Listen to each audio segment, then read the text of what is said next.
Bismillahirrahmanirrahim. Assalamu alaikum everyone. Hopefully you all are doing well and in the state of good health and iman. So आज इस lecture में हमने OPD course series 2 जो कि started है, इसका topic जो डिस्कस करना है, हमारा आज का टॉपिक है डायरिया। डायरिया से रिलेटेड ईच एंड एवरीथिंग मैं आपको इस लेक्चर में बताऊंगी। आपका कोई भी क्वेश्चन हो इस लेक्चर से रिलेटेड, आपके माइंड में हो, आप कमेंट बॉक्स में पूछ सकते हैं। इंशाल्लाह I will answer to all of you. So let's start the topic diarrhoea. Diarrhoea basically हमारे पास क्या है? Diarrhoea is when your stool are loosen और watery. You may also need to go to the bathroom more often.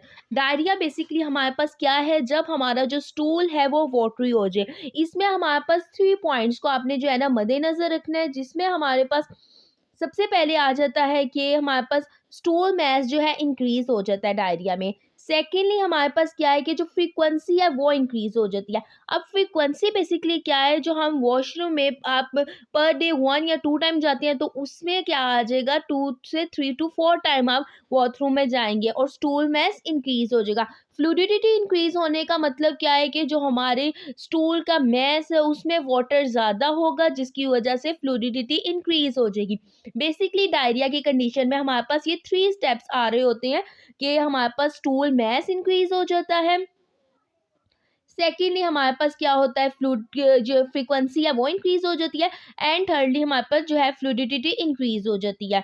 अब diarrhoea हमारे पास 2 type का होता है। एक हमारे पास एक्यूट डायरिया होता है और हमारे पास क्रॉनिक डायरिया होता है। एक्यूट डायरिया जिसको हम शॉर्ट डायरिया भी कहते हैं, ठीक है, शॉर्ट टर्म भी कहते हैं, एक्यूट डायरिया भी कहते हैं, जो कि हमारे पास 1 से 2 दिन के लिए होता है। जो लॉन्ग टर्म डायरिया है वो सेवरल वीक्स तक के लिए होता है, उसको हम क्रॉनिक डायरिया भी कहते हैं। जैसे कि आप इमेज में देख सकते हैं, स्लाइड में आपको शो हो रहा होगा acute diarrhoea and long term और क्रॉनिक डायरिया। सेवरल वीक के लिए जो डायरिया है वो क्रॉनिक डायरिया और जो 1 से 2 दिन तक के लिए है वो एक्यूट डायरिया। डायरिया बेसिकली हमारे पास एक ऐसी डिजीज या फिर आ जाती है जो इमरजेंसी में भी मोस्ट कॉमनली जो केस है देखा जाता है। डायरिया के पेशेंट्स हमें इमरजेंसी में भी बहुत ज़्यादा मिल जाते हैं। अब नेक्स्ट अगर मैं आपको बताऊं, और इसमें होता क्या है, 3 पॉइंट्स हमने हमेशा अपने माइंड में रखने हैं। स्टूल मैस इंक्रीज हो जाता है, फ्रीक्वेंसी इंक्रीज होती है, फ्लूडिडिटी इंक्रीज हो जाती है।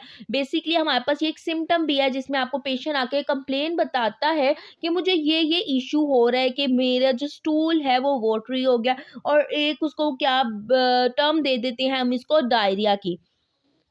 नेक्स्ट अगर अब हम देखें टाइप्स ऑफ डायरिया, जैसे कि मैंने आपके साथ ये पहले भी डिस्कस की हैं types, acute, persistent diarrhoea and chronic diarrhoea. 3 तरह के आगे acute diarrhoea, persistent diarrhoea and third one is the chronic diarrhoea, ठीक है। एक्यूट डायरिया बेसिकली मैंने आपको पहले भी जैसा कि स्लाइड में बताया क्या है कि हमारा जो स्टूल है वो वाटरी हो जाएगा, लूजन हो जाएगा, लूज हो जाएगा, और ये कब तक रहता है? 2 to 3 डेज के लिए है। तो इसको हम नाम देते हैं एक्यूट डायरिया का, और ये मोस्ट कॉमनली केस है। मे बी आप सब ने भी एक्सपीरियंस किया हो, अपने इर्द गिर्द देखा हो। तो हमारे पास जो एक्यूट डायरिया, जिनको डायरिया है, पेट खराब जिसको हम कहते हैं, पेट में दर्द है, दस्त वगैरह आना, वो अगर 2 से 3 दिन के लिए है तो इसको हम एक्यूट डायरिया कंसीडर करते हैं। और बाज़ औक़ात हमारे पास विदाउट ट्रीटमेंट भी ये रिज़ॉल्व हो जाती है ये प्रॉब्लम, ठीक है। Next persistent diarrhoea. What is persistent diarrhoea? Persistent diarrhoea basically हमारे पास क्या है कि इसमें हमारे पास डायरिया की कंडीशन जो है, पेशेंट का जो स्टूल है, लूज मोशन जो उससे आ रहे हैं, वो हमारे पास 2 to 4 वीक्स तक रहते हैं, उसको हम परसिस्टेंट डायरिया कहते हैं। और जो क्रॉनिक डायरिया है वो हमारे पास 4 वीक से ज़्यादा है, और रेगुलरली जो है ना लॉन्ग टर्म के लिए पेशेंट डायरिया की कंडीशन के साथ है, और ये बहुत ज़्यादा सीवियर किस्म की कंडीशन हो सकती है। इसमें सीवियर कॉम्प्लिकेशंस हो सकती हैं अगर हम क्रॉनिक डायरिया को ट्रीट नहीं करते हैं, बिकॉज हमारे जो बॉडी में है न्यूट्रिएंट्स एंड इलेक्ट्रोलाइट्स वो हमारे स्टूल के थ्रू ही हमारी जो बॉडी से एक्सक्रीट आउट हो जाएंगे, और बॉडी में न्यूट्रिएंट्स और इलेक्ट्रोलाइट्स की कमी हो जाएगी। इसलिए हमारे पास इसका ट्रीटमेंट बहुत ज़्यादा ज़रूरी है। बेशक आपको एक्यूट है, परसिस्टेंस है या क्रॉनिक डायरिया, इसका ट्रीटमेंट आपको पूर्व टाइम जो है टाइमली करना बहुत ज़्यादा ज़रूरी है, और इसको इन्वेस्टिगेट करना। मे बी ये बैक्टीरियल हो सकता है, कॉजेज़ हम आगे जाके डिस्कस करेंगे कि क्या कॉजेज़ हैं कि हमारे जो स्टूल है वो वाटरी हो रहा है, फ्रीक्वेंसी उसकी इंक्रीज हो रही है, why increase in frequency stool message and etcetera. But उससे पहले हमें टाइप्स के बारे में पता होना चाहिए कि कितनी टाइप्स हैं। 3 टाइप्स हैं, acute diarrhoea, persistent diarrhoea and chronic diarrhoea, जो कि हमने इस स्लाइड में डिस्कस किया है। नेक्स्ट अगर मैं आपको बताऊं कॉजेस ऑफ डायरिया, कॉज में हमारे पास सबसे पहला जो कॉज है ना वो है इन्फेक्शन। कोई भी इन्फेक्शन है, कोई भी हमारे पास लाइक बैक्टीरिया वगैरह है, वायरल इन्फेक्शन है, पैरासाइट है, वो हमारी बॉडी में गए हैं, इंटेस्टाइन पे गए हैं, वहाँ जाके क्या उन्होंने किया है, हार्म कॉज किया है, तो उस इन्फेक्शन की वजह से भी हमारा डायरिया कॉज हो सकता है। Next food poisoning, food poisoning भी एक मेन रीज़न है जो डायरिया कॉज करती है। फूड पॉइजनिंग में हमारे पास आ जाता है, डिफरेंट फूड्स आ जाते हैं जो कि हमारे पास जो है ना कंटेमिनेटेड फूड्स होते हैं, बाहर का ज़्यादा इस्तेमाल करना चीज़ों का जो कि पुअर हाइजीन होती है उनमें, तो कंटेमिनेटेड फूड्स की वजह से, फूड पॉइजनिंग की वजह से भी हमारे पास क्या है, डायरिया कोस हो सकता है। नेक्स्ट हमारे पास आ जाता है traveller diarrhoea. What is traveller diarrhoea? ये एक वर्ड बहुत ट्रिकी सा है बट आपको इसके बारे में पता होना चाहिए। ट्रैवलर डायरिया क्या है?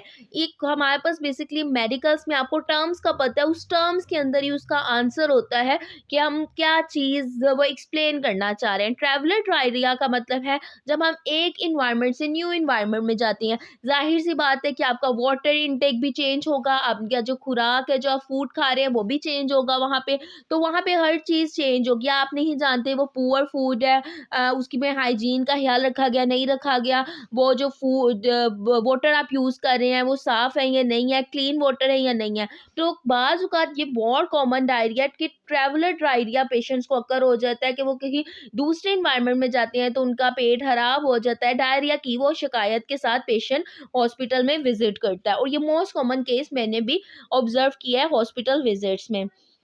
नेक्स्ट आ जाते हैं एंटीबायोटिक्स। एंटीबायोटिक्स का क्या मतलब है कि एंटीबायोटिक्स क्यों डायरिया कॉज कर रही हैं? एंटीबायोटिक्स, कुछ एंटीबायोटिक्स हमारे पास ऐसी होती हैं जिसमें एज अ साइड इफेक्ट हमारे पास डायरिया कॉज होता है, तो एंटीबायोटिक्स भी हमारे पास आ गई। ठीक है, नेक्स्ट हमारे पास एनेक्साइटी, एनेक्साइटी की वजह से भी डायरिया कॉज हो सकता है, टेंशन की वजह से, स्ट्रेस की वजह से, ये भी एक मेन रीजन बनती है डायरिया कॉज होने की। Next food allergy, food allergy हमारे पास क्या आ जाती हैं, ये लाइक आप देखें फूड इंटॉलरेंस, कुछ लोगों को मिल्क से एलर्जी होती है, वो अगर दूध पीते हैं तो उनका पेट खराब हो जाता है, डायरिया की वो शिकायत करते हैं। तो अगर तो जिन लोगों को हमारे पास फूड पॉइजन इंटॉलरेंस होती है तो उनमें हाँ डायरिया की कंडीशन होना कॉमन है। इनडाइजेशन, आपका फूड डाइजेस्ट नहीं हुआ अच्छे से, इस वजह से हो सकता है। नेक्स्ट आ जाता है ओवर फीडिंग, ओवर फीडिंग मतलब बहुत ज़्यादा खाना खा लिया जिसकी वजह से डायरिया कोज हो सकता है। नेक्स्ट स्टारवेशन, स्टारवेशन बेसिकली हमारे पास क्या है कि हमने कुछ नहीं खाया, जस्ट पानी पे आप गुजारा कर रहे हैं, तब भी डायरिया की कंडीशन आ सकती है। ये हमारे पास कुछ कॉमनेस्ट कॉजेज थे जो कि डायरिया को कोज कर रहे हैं। तो बाकी अगर हम यहाँ पे देखें कि हमारे पास डायरिया में मेडिकेशन की वजह से कैसे आ रहा है कि एज अ साइड इफेक्ट, बहुत सी मेडिकेशंस हमारे पास एंटीबायोटिक्स के अलावा भी कुछ ऐसी मेडिकेशंस हैं जो कि एज अ साइड इफेक्ट हमारे पास डायरिया, नोजिया, वॉमिटिंग की कंडीशन पेशेंट जो है ना कंप्लेन करता है। तो वो क्यों करता है, तो आपको इसी चैनल पे आप जाके अलनूर मेडिकल सेक्टर के चैनल पे बहुत सी मेडिकेशन की उनका रिव्यू दिया गया है, तो आप वहाँ जाके उनके साइड इफेक्ट्स देख सकते हैं जिनमें बताया गया है कि हमारे पास as a side effects diarrhoea cause हो सकता है, वॉमिटिंग कॉज हो सकती है, नोजिया हो सकता है। तो मेडिकेशन, हम पेशेंट्स जब हमारे पास आता है डायरिया की कंडीशन के साथ, तो हम उनसे पूछते हैं आप रिसेंटली कोई मेडिकेशन तो नहीं यूज़ कर रहे, आप कोई एंटीबायोटिक्स का यूज़ तो नहीं कर रहे। वो इसीलिए हम पेशेंट से क्वेश्चनिंग करते हैं, बिकॉज ये फाइंड आउट करने के लिए कि हमारा पेशेंट जो है एज अ साइड इफेक्ट तो नहीं उसका डायरिया कॉज हो रहा। Next disease affecting your bowel, आपको कोई बाउल की डिजीज़ है, लाइक इरिटेबल बाउल सिंड्रोम है, यूरिनरी ट्रैक इन्फेक्शन है, तो उस वजह से भी हमारे पास डायरिया वगैरह कॉज हो जाता है। प्रोसीजर्स ऑन योर बाउल, इस कंडीशन में भी जो है ना कोई प्रोसीजर वगैरह हुआ है तो उस वजह से भी हमारे पास डायरिया कोज बन सकता है। अब डायरिया क्या है वो मैं आपको बता चुकी हूँ। हमने इससे पहले इसकी टाइप्स देखी, डायरिया देखा एंड डायरिया के कॉजेस। नेक्स्ट अगर हम देखें तो हमारे पास आ जाता है, ये भी एक कॉज है जो कॉमनेस्ट कॉज इस स्लाइड में एक्सप्लेन किया गया है कि the most common cause of the diarrhoea क्या है, स्टमक फ्लू, जिसको हम वायरल जो है गैस्ट्रोएंटेराइटिस भी कहते हैं, ये मोस्ट कॉमनेस्ट है। मतलब क्या है इसका कि वायरल गैस्ट्रोएंटेराइटिस मतलब कि वायरल इन्फेक्शन की वजह से हमारे पास क्या है कि जो डायरिया कोज हो रहा है, ये mild viral infection are often goes away on your own within a few days. Viral infection हुए ह्यूमन बॉडी में, ठीक है, उस वजह से डायरिया कोज हुआ है। लेकिन हमारे पास ये जो है ना infection with in a few days जो है ना खुद ब खुद क्या हो जाता है, ठीक हो जाता है। ईटिंग और ड्रिंकिंग फूड और water that contain certain type of bacteria parasites that can lead to diarrhoea. Bacteria parasite, हमने ऐसा कोई फूड खाया है, वाटर इनटेक किया है, जिसकी वजह से हमारी बॉडी में गए हैं बैक्टीरिया, वायरसेस, पैरासाइट्स वगैरह, तब भी डायरिया कोज हो सकता है। अगर आपको याद हो प्रीवियस लेक्चर, अगर सीरीज 1 आपने व्यू की हो, तो हमने आपने देखा होगा कि हमने जब मलेरिया का केस डिस्कस किया था, मलेरिया किस वजह से हो रहा है, एज अ पैरासाइटिक डिजीज है, ठीक है, पैरासाइट की वजह से होता है। तो मलेरिया में हमारे पास डायरिया भी कोज होता है। तो ये हमारे पास आ जाता है, कोई हुआ है तो एज अ रिजल्ट हमारे पास डायरिया भी कोज हो सकता है। तो इसी तरह यही है कि अगर कोई वायरल इन्फेक्शन हुआ है, बैक्टीरिया या फिर पैरासाइटिक इन्फेक्शन हुआ है, तो वो डायरिया कोज कर सकता है। The problem can also called food poisoning, इस प्रॉब्लम को हम फूड पॉइजनिंग भी कहते हैं। नेक्स्ट स्लाइड देखिए, तो हमारे पास ये डिफरेंट कॉजेज ही हैं जिनको इन डिटेल एक्सप्लेन किया गया है, जिसको हमने पीछे पॉइंट्स में डिस्कस किया है। तो इन्फेक्शन के बारे में जैसा कि हमने पढ़ा था कि इन्फेक्शन हमारे पास किस किस वजह से हो सकता है, वायरल, बैक्टीरियल और पैरासाइट की वजह से इन्फेक्शन को हो सकता है, जो कि कॉज क्या करता है, डायरिया, डायरिया को कॉज करता है। ह्यूमन बॉडी में किसी भी कंटामिनेटेड फूड, वाटर इनटेक की वजह से जो है पुअर हाइजीन का ख्याल रखा गया था, अगर कोई वायरल, बैक्टीरिया या फिर पैरासाइट चला गया तो क्या करेगा, डायरिया कोज कर सकता है। और मोस्ट कॉमन जो डायरिया है ना, वो है noro virus that can cause the gastroenteritis cause करता है। और जो है ना रोटा वायरस जो है ना मोस्ट कॉमनेस्ट है, एक्यूट डायरिया इन चिल्ड्रन। ये 2 वायरसेस हैं जो मोस्ट कॉमन है, जो कॉज बनते हैं डायरिया के। ये आपको मोस्टली एमसीक्यूज भी पूछा जाता है। हम इस सीरीज में हर चीज को कवर करने की कोशिश कर रहे हैं, चाहे वो आपके एमसीक्यूज हैं, पेपर पॉइंट ऑफ व्यू से क्या इंपॉर्टेंट है, तो हमारे पास ये इंपॉर्टेंट एमसीक्यूज भी आ सकता है। और ये आपके नॉलेज में भी होना चाहिए कि डायरिया कौन से वायरसेस कोज कर सकते हैं। तो 2 main viruses, rota virus and noro virus जो है ना मोस्ट कॉमनेस्ट हैं, जो कि डायरिया कोज करते हैं। Next food poisoning, food poisoning को हमने इन डिटेल डिस्कस किया प्रीवियसली कि हमने कोई जो है ना क्या नाम लेती है कॉन्टेमिनेटेड फूड यूज़ किया है, जो कि हार्मफुल, उसमें टॉक्सिन्स थे, पैथोजेंस थे, जिसने क्या कोज कर दिया है, जो हमारे पास डायरिया कोज कर सकता है, जम्स वगैरह थे। और नेक्स्ट हमने देखा था ट्रैवलर्स डायरिया। ट्रैवलर्स डायरिया क्या था, ट्रैवलिंग के दौरान न्यू इन्वायरमेंट में गए, वहाँ पुअर हाइजीन थी, जिसकी वजह से डायरिया कोज हो सकता है। हमने कोई बैक्टीरिया को एक्सप्लोर कर लिया, जिसके एज अ रिजल्ट हमें डायरिया हो सकता है। Medications as a different medications के साइड इफेक्ट्स में भी क्या हो सकता है, डायरिया कोज हो सकता है। फॉर एग्जाम्पल एंटीबायोटिक्स, एंटीबायोटिक्स क्यों हम यूज़ करवाते हैं, एंटीबायोटिक्स यूज़ की जाती हैं बैक्टीरिया को किल करने के लिए, वो डिस्ट्रॉय करती हैं बैक्टीरिया के प्रोसेस को, किल करती हैं बैक्टीरिया को। Not having enough good bacteria can lead to diarrhoea, अगर हम ज़्यादा उसका इस्तेमाल करेंगे तो वो डायरिया कोज करता है। तो हम जब पेशेंट हमारे पास आता है तो हम उससे ये क्वेश्चनिंग करते हैं कि आप एंटीबायोटिक्स का यूज़ तो नहीं कर रहे, क्योंकि उसके साइड इफेक्ट्स भी एज अ डायरिया कोज हो सकता है। एंटासिड्स की वजह से भी हो सकता है। Next, food that upset your digestive system, हम ऐसे फूड का इस्तेमाल कर रहे हैं जो हमारे डाइजेस्टिव सिस्टम को क्या कर रहे हैं, अपसेट कर रहे हैं, जिसमें हमारे पास लैक्टोज इंटॉलरेंस आ जाता है। मैंने आपको पहले भी एक्सप्लेन किया कि मिल्क इंटॉलरेंस आ जाता है, कुछ लोगों को मिल्क सूट नहीं करता, उनकी डाइजेशन ही प्रॉपरली होती, तो वो उस वजह से भी हमारे पास डायरिया कोज हो जाता है। डिजीजेस अफेक्टिंग योर बाउल, ऐसी डिजीज है जिसकी वजह से आपका बाउल को अफेक्ट हो रहा है और वहाँ पे हमारे पास क्या है, डायरिया कोज हो रहा है। प्रोसीजर्स ऑन योर बाउल, हमने एक्सपीरियंस एक्सप्लेन किया, many people have diarrhoea after surgery on their bowel, ऐसी सर्जरी हुई है जिसके एज अ साइड इफेक्ट हमारे पास डायरिया कोज हो सकता है। While digestive tract to absorb nutrient that the food you are eaten and create your firm stool from your waste, means इसका यही है कि बेसिकली डायरिया में कंडीशन में हमारे पास क्या है, हम ये बेसिकली हमारे पास स्मॉल इंटेस्टाइन में प्रॉब्लम आ रही है। स्मॉल इंटेस्टाइन में हमारे जो एब्जॉर्प्शन होनी है न्यूट्रिएंट्स की, इलेक्ट्रोलाइट्स की, हम कोई भी फूड खा रहे हो, फूड पास करते हुए हमारे स्मॉल इंटेस्टाइन में आता है। स्मॉल इंटेस्टाइन में हमारे ब्लड में उसकी एब्जॉर्प्शन होती है। किसकी एब्जॉर्प्शन होती है? हमारे पास न्यूट्रिएंट्स की, इलेक्ट्रोलाइट्स की वो एब्जॉर्प्शन होती है। वहाँ पे डिफेक्ट आता है कि एब्जॉर्प्शन नहीं होती, वाटर इनटेक उस जगह पे ज़्यादा हो जाता है, जो स्टूल के थ्रू हमारे जो न्यूट्रिएंट्स हैं वो भी एक्सक्रीट आउट हो जाते हैं। जब हमारे पास ये चीज़ें, हमारे पास ये कॉजेज बन रहे हैं, ठीक है। नेक्स्ट अगर हम देखें सिम्टम्स के, पेशेंट कंप्लेन करता है डायरिया का पेशेंट, जैसे कि मैंने आपको पहले बताया डायरिया का मोस्ट कॉमन केस पेशेंट है। और जो हमारे पास इसमें कुछ इन्वायरमेंट आते हैं, मौसम भी ऐसा आता है जिसमें बहुत ज़्यादा डायरिया के पेशेंट्स आते हैं, डायरिया के कंप्लेन के साथ आते हैं। तो तब हम एमरजेंसली पेशेंट को किस तरह से ट्रीट कर सकते हैं वो भी हम आगे जाके डिस्कस करेंगे। पहले हम सिम्टम्स देख लेते हैं। अब पेशेंट आपके पास आया, वो कह रहा है बेली एब्डोमिनल, उससे क्रैम्प्स हो रहे हैं, ठीक है। स्टमक, ऐसे पेशेंट डायरिया का जब उनके पेट में दर्द है ना, वो पेशेंट कंप्लेन करता है कि मुझे स्टमक में भी पेन है। तो आप उस चीज़ से को भी एक माइंडसेट में रखना है कि इसमें स्टमक में भी पेन होगी।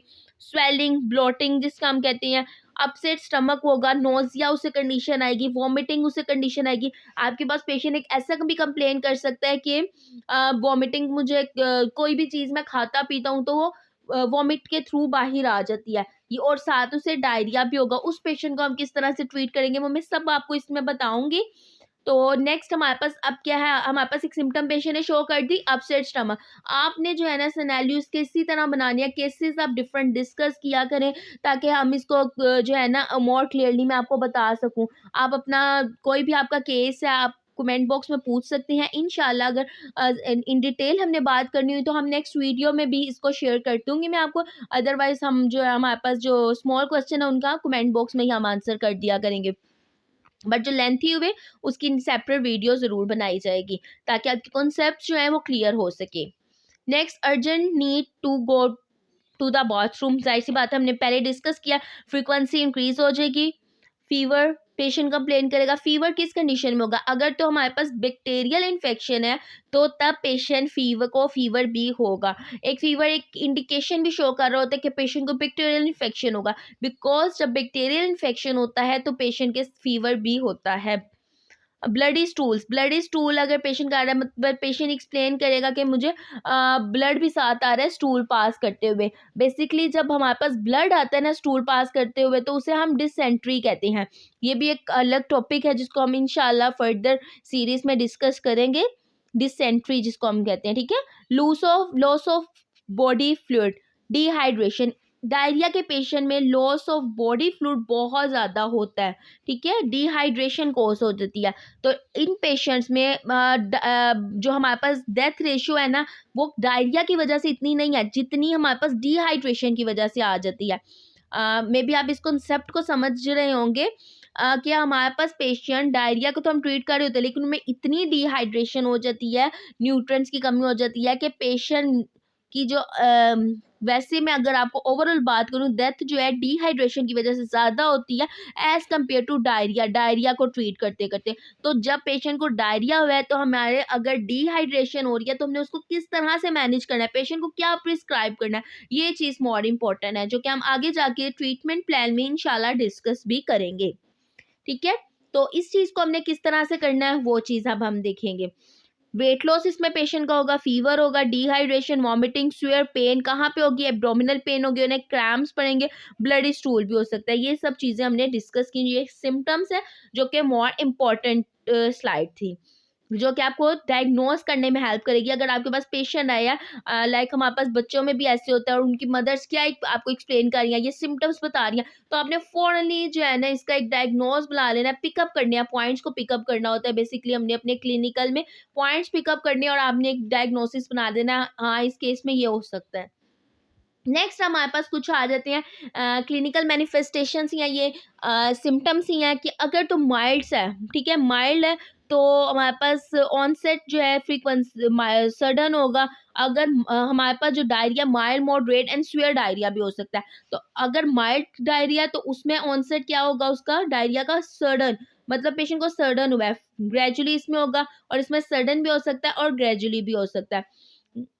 नेक्स्ट फ्रीक्वेंसी क्या, पेशेंट 2 to 5 टाइम जो है ना इन अ डे, एक दिन में 2 से 5 मरतबा कहाँ जाएगा, वो बाथरूम में जाएगा। यहाँ पे मॉडरेट अगर डायरिया है 10 से 12 मरतबा एक दिन में जाएगा, और 12 से ज़्यादा मरतबा अगर जा रहा है तो वो सीवियर डायरिया पेशेंट को कॉज हुआ हुआ है। नेचर ऑफ स्टूल क्या होगी, माइल्ड सा अगर डायरिया पेशेंट को, स्टूल जो है उसके लूज होगा, वाटरी होगा, ग्रीन बेड और म्यूकस, ठीक है। अगर तो मॉडरेट है, फीवर भी पेशेंट साथ कंप्लेन करेगा, उसे इरिटेबिलिटी भी होगी, वॉमिटिंग भी होगा, एनोरेक्सिया भी होगा, हाई फीवर, स्वेयर डायरिया में क्या है, हाई फीवर पेशेंट को होगा, वॉमिटिंग पेशेंट को होगी, एंड स्वेयर डिहाइड्रेशन होगी। तो अब इन माइल्ड, मॉडरेट एंड स्वेयर में पेशेंट को कैसे मैनेज करना है, ये चीज़ हमने देखनी है। ये हमारे पास आ जाते हैं कि 3 तरह की स्टेजेस आ गई हैं कि माइल्ड, मॉडरेट और स्वेयर हमारे पास अगर पेशेंट है तो उस पेशेंट को हमने किस तरह से ट्रीट करना है। इसमें सिम्टम्स क्या पेशेंट शो करेगा, अगर तो पेशेंट को डायरिया है, वॉमिटिंग है, स्वेयर डिहाइड्रेशन है, तो मीन्स क्या है कि उसको स्वेयर डायरिया के साथ पेशेंट है, ठीक है। नेक्स्ट अगर अब हम देखें तो डायग्नोस हम कैसे कर सकते हैं। Firstly medical examination, medical history लेंगे, जैसा कि मैंने आपको सिम्टम्स में बताया कि हमने पॉइंट्स को किस तरह से पिकअप करना है। नेक्स्ट फिजिकल एग्जामिनेशन आप कर सकते हैं, ब्लड टेस्ट परफॉर्म हम करवाते हैं जिसमें हम पेशेंट का डिफरेंट जो है ना इलेक्ट्रोलाइट बैलेंस देखते हैं। नेक्स्ट हमारे पास स्टूल टेस्ट करवाते हैं, स्टूल टेस्ट में आइडेंटिफाई करते हैं जर्म्स को। स्टूल टेस्ट जब हम करवाएंगे तो इससे हमें ये पता चलेगा कि मे बी इकोलाई प्रेजेंट है, सॉरी इकोलाई भी हमारे पास प्रेजेंट हो सकता है। ये देखें, इकोलाई भी आपके पास हो सकता है, मे बी हमारे पास वो क्या पहले हमने डिस्कस किया रेटो वायरस हो, नोरो वायरस हो, तो वो चीज़ें कंफर्म हो जाती है, वायरल इन्फेक्शन है, बैक्टीरियल इन्फेक्शन है या फिर पैरासिटिक इन्फेक्शन है। तो ये चीज़ हम, ये डिफरेंट डायग्नोस्टिक टेस्ट हैं जो कि हम परफॉर्म करवाते हैं। मोर कॉमनली पेशेंट डॉक्टर को जो है सिम्टम्स से ही पेशेंट की पता चल जाता है कि पेशेंट को किस टाइप का इन्फेक्शन हुआ है, कौन सा किस कॉज की वजह से पेशेंट को डायरिया हुआ है। नेक्स्ट हम देख लेते हैं अब ट्रीटमेंट, जो कि मोस्ट इम्पॉर्टेंट पार्ट है हमारा इस टॉपिक का, इस स्लाइड का। डायरिया के बारे में आपको पता होना चाहिए, हमने इसमें केस डिस्कस किया। अब ट्रीटमेंट क्या है, ट्रीटमेंट में मैंने आपको फर्स्ट चीज़ पहले भी बताई थी, डायरिया की कंडीशन में डिहाइड्रेशन होना बहुत ज़्यादा कॉमन है। तो हमने डायरिया को ट्रीट करने के साथ साथ डिहाइड्रेशन, जो बॉडी फ्लूइड जो है कम हो रहा है बॉडी में, इलेक्ट्रोलाइट कम हो रहे हैं, न्यूट्रिएंट्स कम हो रहे हैं, उसको भी मैनेज आपने ज़रूर करना है। उसको हमने मैनेज किस तरह करना है, क्योंकि जब हमारे पास एब्जॉर्प्शन डिफेक्ट होती है ना, मैंने आपको बताया था डायरिया में क्या होता है, हमारे स्मॉल इंटेस्टाइन में जो न्यूट्रिएंट्स और इलेक्ट्रोलाइट की एब्जॉर्प्शन होनी होती है ना, वो क्या होती है, कम हो जाती है, डिक्रीज हो जाती है। जब वो डिफेक्ट आता है ना, उसमें डिफेक्टिव एब्जॉर्प्शन होती है, तो हमारे जो फैट हैं, विटामिन हैं, प्रोटीन्स हैं, कार्बोहाइड्रेट्स हैं, उन्होंने क्या करना होता है, हमारे ब्लड में एब्जॉर्ब होना होता है। तो जब वो एब्जॉर्प्शन नहीं होती, हमारे बॉडी ऑर्गन्स तक वो न्यूट्रिएंट्स, विटामिन, प्रोटीन्स, कार्बोहाइड्रेट्स नहीं पहुंच पाते, और हमारे जो है स्टूल्स के थ्रू जो है ना एक्सक्रीट आउट हो जाते हैं। तो हमें इस चीज़ के बारे में पता होना चाहिए, हमने इसको किस तरह रोकना है। तो वो जब एक्सक्रीट आउट हो जाते हैं ना हमारे इंपॉर्टेंट न्यूट्रिएंट्स, तो पेशेंट को क्या है, डिहाइड्रेशन कोज होती है। तो डिहाइड्रेशन को भी हमने साथ साथ ट्रीट करना है और साथ डायरिया को भी ट्रीट करना है। तो अब हम देख लेते हैं treatment plan. Drink plenty of liquid, liquid का यूज़ डायरिया के पेशेंट में इंक्रीज करवाना है, वाटर जिसमें आ जाता है, जूसेस वगैरह का यूज़ आ जाता है, लेकिन अल्कोहल और कॉफ़ी से अवॉइड करवाना है, वो यूज़ नहीं करानी। Eat semi solid and low fibre food, diarrhoea के पेशेंट में कौन से फूड प्रिस्क्राइब करने हैं, semi solid and low fibre foods. अब आपके पास पेशेंट आया, अब आपने उसे ये नहीं, आपने उसे प्रिवेंशन बतानी है कि आपने ये यूज़ करना है, ये इस्तेमाल नहीं करना। अब आप ये कहें कि मैं न्यूट्रिशनिस्ट नहीं हूँ तो मैं इस पेशेंट को प्रिस्क्राइब नहीं करूँगी कोई भी चीज़, तो आप उसे बता सकते हैं कि आपको डायरिया है तो आपने बनाना का यूज़ कर सकते हैं, राइस का यूज़ कर सकते हैं, एप्पल का यूज़ कर सकते हैं, इसके अलावा ब्रेड का यूज़ करना है, जिस तरह कि हम कहते हैं नरम ग़िज़ा का यूज़ इस्तेमाल करना है, वाटर इनटेक ज़्यादा रखना है। ये आपने पेशेंट को क्या देनी है, प्रिवेंशंस देनी है, पेशेंट को अवेयर करना है इस चीज़ से कि आपने इन फूड्स का इस्तेमाल करना है। डोंट ईट सर्टेन फूड, कौन से फूड नहीं यूज़ करने, कौन से नहीं करने, डेयरी प्रोडक्ट्स का यूज़ नहीं करना, फैटी फूड का यूज़ नहीं करना, हाई फाइबर्स फूड का यूज़ नहीं करना, ठीक है। ये कुछ देर के लिए उन्हें कहना है, ये चीज़ें अवॉइड करनी है। Ask about anti diarrhoeal medication, अब पेशेंट को क्या प्रिस्क्राइब करनी है, एंटी डायरियल मेडिकेशन। अब हमने क्या किया, पेशेंट का फूड को भी चेंज कर दिया है, प्लेंटी ऑफ वाटर का यूज़ कराया डिहाइड्रेशन को कम करने के लिए, एंड डायरिया को ट्रीट करने के लिए एंटी डायरियल ड्रग्स दे रहे हैं। उसमें लोप्रामाइड आ जाती है और बिस्मिथ सब सैलिसाइलेट आ जाती है, सैलिसाइक्लेट, जो क्या करेगा, रिड्यूस करेगा वॉटरी बाउल मूवमेंट को और कंट्रोल करवाएगा सीवियर सिम्टम से। जब बाउल मूवमेंट कॉन्ट्रैक्शन जो हमारे पास हो रही है, रिलैक्सेशन हो रही है, मूवमेंट को क्या करेगा, स्लो डाउन करेगा, रिड्यूस करेगा। जब रिड्यूस करेगा जो सिम्टम जो है हमारे पास वो क्या होंगी, वो भी कंट्रोल होंगी। नेक्स्ट अगर अब हम देखें, अब हमने ट्रीटमेंट में 3 पॉइंट्स बताने हैं पेशेंट को। लिक्विड का टेक ज़्यादा करवाना है, सेमी सॉलिड और लो फाइबर फूड का यूज़ कराना है, और एंटी वायरल ड्रग्स का यूज़ कराना है। अब पेशेंट को एंटी डायरियल ड्रग्स कौन कौन सी देनी है वो चीज़ देख लेते हैं। एंटी डायरियल ड्रग्स क्यों देनी है, ताकि स्लो डाउन हो हमारी बाउल मूवमेंट, ये main point. Anti diarrhoeal drugs हम क्यों देती हैं, स्लो डाउन करने के लिए बाउल मूवमेंट को, ये भी इंपॉर्टेंट एमसीक्यूज आपसे पूछा जाएगा। नेक्स्ट हमारे पास आ जाता है लोप्रामाइड। ये हमारे पास मेडिसन है जो कि हम यूज़ कराते हैं, इसकी टैबलेट पर डे वन हम 1 टैबलेट का इस्तेमाल करवाते हैं। लोप्रामाइड ये क्या करती है, इसका काम क्या है कि मसल कॉन्ट्रैक्शन जो है इंटेस्टाइन की उसको रिड्यूस करवाती है, ठीक है, जो कि हेल्प करता है कि स्लो डाउन कर देता है पैसेज ऑफ स्टूल को। जब हमारे मसल कॉन्ट्रैक्शन को हम रिड्यूस करवाएंगे, अब आप जस्ट इमेजिन कर सकते हैं, तो हमारे जो स्टूल के पैसेज है वो भी क्या होगा, स्लो डाउन होगा। लोप्रामाइड जो हमारे पास है ना, वैल्यूएबल काउंटर जो है ना, over the counter and is commonly use short term relief के लिए। एक्यूट डायरिया में हम जो है ना लोप्रामाइड का यूज़ करवाते हैं। बिस्मिथ सब सैलिसाइलेट हमारे पास क्या है, ये हमारे पास सब सैलिसाइलेट हमारे पास एंटी इन्फ्लेमेटरी ड्रग है, एंटी माइक्रोबल इफेक्ट देती है, ठीक है, और किसको ट्रीट करते हैं, सिम्टम को रिलीव करने के लिए डायरिया की यूज़ की जाती है। अपसेट स्टमक है उसको भी ट्रीट करिए, नोजिया को भी ट्रीट करिए। अब आपके पास ये कौन सी ड्रग्स है, माइल्ड कंडीशन के साथ पेशेंट है, आप उन्हें लोप्रामाइड दे सकते हैं, सब सैलिसाइलेट दे सकते हैं, anti inflammatory anti microbial drug है उसका इस्तेमाल करवा सकते हैं। नेक्स्ट अब हम देख लें एंटीबायोटिक्स। अगर तो आप पेशेंट का डायरिया वायरल डायरिया नहीं है, ठीक है, हम ये मेडिकेशन भी यूज़ करवाएंगे, लेकिन पेशेंट को उस मेडिसिन से भी रिलीफ नहीं मिल रहा, तो मीन्स ये पेशेंट को बैक्टीरियल इन्फेक्शन है। तो बैक्टीरियल इन्फेक्शन को ट्रीट करने के लिए हम एंटीबायोटिक्स प्रिस्क्राइब करते हैं पेशेंट को, ताकि बैक्टीरिया जो इन्फेक्शन कोज कर रहा है उसको किल किया जाए।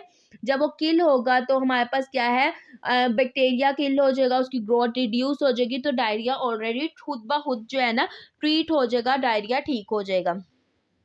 अब उसके लिए बेसिकली हम क्या करवाएंगे, कौन सी मेडिकेशंस का यूज़ करवाएंगे वो देख लेते हैं। तो मेट्रोनाइडाजोल हमारे पास टैबलेट है जिसका हम यूज़ करवाते हैं। मेट्रोनाइडाजोल जो हमारे पास है फ्लैजल टैबलेट के नाम पे यूज़ की जाती है, ये हमारे पास फॉर्मूला नेम है। फ्लैजल हमारे पास आ जाता है ब्रांड नेम। 400 mg 200 mg में भी अवेलेबल होती है। 400 mg मोस्ट कॉमनली आजकल यूज़ की जाती है। तो एंटीबायोटिक्स ड्रग जो हम यूज़ करवाते हैं इन्फेक्शन को ट्रीट करने के लिए, फ्लैजल मोर कॉमनेस्ट, जो क्या करती है, बैक्टीरिया की ग्रोथ को स्टॉप कर देती है, पैरासाइट बैक्टीरिया उनकी ग्रोथ को रोकती है, ठीक है, और उसको बैक्टीरिया को किल करती है। और इसके अलावा हमारे पास जो है ना, it will not work for viral infection, ये वायरल इन्फेक्शन को ट्रीट नहीं करेगी। लाइक फ्लू हो गया, कॉमन कोल्ड हो गया, ये एक ऐसी एंटीबायोटिक है जो कि बैक्टीरियल इन्फेक्शन को ट्रीट करेगी। जब इन्फेक्शन नहीं होगा बॉडी में, बैक्टीरिया नहीं होगा, बैक्टीरिया को किल कर देंगे, तो डायरिया ट्रीट हो जाएगा। मेट्रोनिडाजोल हमारे पास जो है ना यूज़ करते हैं, अदर मेडिकेशन के लिए भी यूज़ करते हैं, लाइक टू ट्रीट करने के लिए stomach intestinal ulcers that is caused by bacteria H pylori, क्योंकि जो बैक्टीरिया की वजह से कोस हो रहे हैं ना, ये भी इंटेस्टाइनल अल्सर हो गया, स्टमक, तो उसको ट्रीट करने के लिए भी हम जो है ना मेट्रोनिडाजोल का इस्तेमाल करवाते हैं। और मोस्ट कॉमनेस्ट टैबलेट ये यूज़ की जाती है। अब पेशेंट आपके पास डायरिया का है तो आप इसमें फ्लैजल की मेडिकेशन का भी यूज़ करवा सकते हैं। इससे पहले हमने एंटी जो है डायरियल ड्रग्स पढ़ी, अब ये एंटीबायोटिक्स ड्रग्स में कौन कौन सी आ जाएंगी वो चीज़ हमने देख ली। नेक्स्ट हमारे पास जो मेडिसिन आ जाती है एमोडायोन, ठीक है, ये मेडिसिन, ये कैप्सूल हमने किस पेशेंट्स को यूज़ करना है, इसको भी हम डायरिया को ओकेजनल डायरिया को ट्रीट करने के लिए यूज़ करते हैं।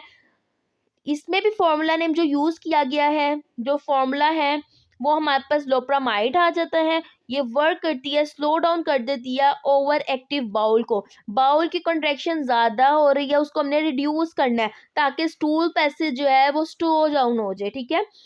अगर मैं आपको एग्जांपल दूँ, हमारे पास बाउल है, उसकी मूवमेंट को हमने स्लो डाउन करना है ताकि स्टूल हमारे पास जो है उसकी पैसेज को कम करने के लिए, ठीक है। नेक्स्ट ये क्या करती है, बाउल मूवमेंट को क्या कर देती है, डिक्रीज कर देती है। तो ये हमारे पास आपको किसी भी फार्मेसी शॉप से मिल जाती है। एमोडिम टैबलेट कैप्सूल 2 mg में भी ये अवेलेबल है। इसके अलावा जो कैप्सूल यूज किया जाता है उसमें आ जाता है, ये हमारे पास आ जाता सॉरी लोप्रा कैप्सूल। लोप्रा कैप्सूल भी 2 mg में अवेलेबल होती है। लोप्रा कैप्सूल में भी लोप्रामाइड जो है ना, हमारे पास फॉर्मूला नेम यूज किया गया, लोप्रा आ जाता है हमारे पास ब्रांड नेम। 3 मेडिकेशंस हो गई। अब साथ अगर पेशेंट को, अब ये मेडिकेशन ऐसी हैं, ये मेडिकेशन वो है जो कि डायरिया को ट्रीट कर रही है। अब कुछ मेडिकेशन हम साथ देते हैं जो अदर जो प्रॉब्लम पेशेंट कंप्लेन कर रहा है, वो कह रहा है मुझे वॉमिटिंग भी है, वो मुझे कह रहा है नोजिया भी है, तो उसको ट्रीट करने के लिए हम एडिशनल मेडिसिन ऐड करते हैं। तो आप कहते होंगे पेशेंट डॉक्टर जो इतनी लंबी पर्ची प्रिस्क्राइब करके देखता है, तो हमारे पास वो मेडिकेशन जो डायरिया को ट्रीट कर रही हैं और जो अदर सिम्टम पेशेंट को आ रही हैं, वो हमारे पास वो उनकी मेडिकेशंस होती हैं। वॉमिटिंग को ट्रीट करने के लिए हम कौन सी मेडिकेशन दे रहे हैं, नोजिया को ट्रीट करने के लिए कौन सी दे रहे हैं, तो वो चीज़ आ जाती है। ओके, नेक्स्ट हमारे पास आ जाता है कॉम्प्लिकेशंस ऑफ डायरिया। कॉम्प्लिकेशंस, अब पेशेंट को हमने ये चीज़ें मेडिकेशंस देनी है। इसके अलावा ORS आप दे सकते हैं, ओरल हाइड्रेशन सोल्यूशन। वो हमारे पास क्या है, जो पेशेंट में डिहाइड्रेशन हो रही है वो उसको ट्रीट करेगा। वो चीज़ आपने साथ ज़रूर प्रिस्क्राइब करनी है। ORS का पानी जिसे हम कहते हैं, वो चीज़ आ गई, ठीक है। नेक्स्ट हमारे पास आ जाती है कॉम्प्लिकेशंस ऑफ डायरिया। डायरिया के क्या क्या कॉम्प्लिकेशंस हो सकती हैं। डायरिया को कभी भी लाइट नहीं लेना चाहिए, बिकॉज अगर डिहाइड्रेशन कोज हो जाए, अब मैं आपको एग्जांपल देती हूँ, तो हमारे पास क्या है, एब्जॉर्प्शन नहीं हो रही है स्मॉल इंटेस्टाइन में न्यूट्रिएंट्स की, इलेक्ट्रोलाइट्स की। तो एब्जॉर्प्शन ही जब होगी तो हमारी बॉडी में न्यूट्रिएंट्स की कमी हो जाएगी, हमारे ऑर्गन्स तक जो है ना ब्लड प्रॉपर्ली सप्लाई नहीं होगा, जिसकी वजह से ऑर्गन डैमेज भी हो सकते हैं। तो इस वजह से हमारे पास शॉक की कंडीशन आ जाती है, डिफरेंट प्रॉब्लम्स आ जाती हैं, किडनी फेलियर हो सकता है, हार्ट अटैक हो सकता है, स्ट्रोक हो सकता है, इवन के डेथ भी पेशेंट की कोज हो सकती है डिहाइड्रेशन की वजह से। मैंने आपको पहले भी बताया था, डिहाइड्रेशन की वजह से मेन कोज बनता है डेथ का। इसलिए डायरिया को पूर्वक ट्रीट करना, ORS का यूज़ करवाना बहुत ज़्यादा ज़रूरी होता है। Dehydration is the one of the biggest concern with diarrhoea. This is specially true among vulnerable population, ठीक है। मैंने आपको पहले भी क्लियरली एक्सप्लेन किया था कि हमारे पास डिहाइड्रेशन कोज है। Without treatment dehydration can lead to kidney failure, stroke, heart attack and even death. इसमें हमारे पास डेथ भी कोज हो सकती है। इसलिए ORS का यूज़ भी आपने करवाना है। जो हमने ड्रग्स यूज़ करवाई हैं उसके एंटी डायरियल ड्रग्स भी यूज़ करानी है। एंटीबायोटिक, अगर बैक्टीरियल इन्फेक्शन है तो आप एंटीबायोटिक्स का यूज़ करवा सकते हैं। इसके अलावा हमारे पास जो आ जाती हैं ड्रग्स, नोजिया को ट्रीट करने के लिए, वॉमिटिंग को ट्रीट करने के लिए, वो भी ड्रग्स का आप यूज़ करवा सकते हैं। मेडनोजोल जो हमारे पास टैबलेट है, वो हमारे पास आ जाती है नोजिया को ट्रीट करने के लिए। उसका भी रिव्यू आई थिंक हमारे यूट्यूब चैनल पर पड़ा हुआ है, आप जाके देख सकते हैं। और यहाँ तक था हमारा आज का टॉपिक। आपका किसी का भी कोई भी इस टॉपिक से रिलेटेड कोई क्वेश्चन हो, कोई क्यूरी हो, आप कमेंट बॉक्स में पूछ सकते हैं। जैसा कि मैंने आपको पहले भी कहा था, कोई केस आपने डिस्कस करना हो, वो हम इंशाल्लाह उसकी नेक्स्ट जो है सेपरेटली वीडियो बना के भी उसको एक्सप्लेन करेंगे। और बट आपने अब कमेंट बॉक्स में अपने क्वेश्चन ज़रूर रखने हैं, ताकि ईच एंड एवरीथिंग, आपके हर कॉन्सेप्ट जो है ना पॉइंट वाइज क्लियर हो सके। यहाँ तक था मेरा आज का टॉपिक। होपफुली आपके लिए ये बहुत ज़्यादा इंफॉर्मेटिव रहा होगा लेक्चर। ये हमारा था OPD कोर्स का सीरीज़ 2 का हमारे पास 4th लेक्चर था। इंशाल्लाह कल हम क्रॉनिक कफ को डिस्कस करेंगे। Thank you so much, take care and अल्लाह हाफिज़। एंड लास्टली आपने अपनी अटेंडेंस ज़रूर कमेंट बॉक्स में लिखनी है अपने नेम्स के साथ। जज़ाकल्लाह।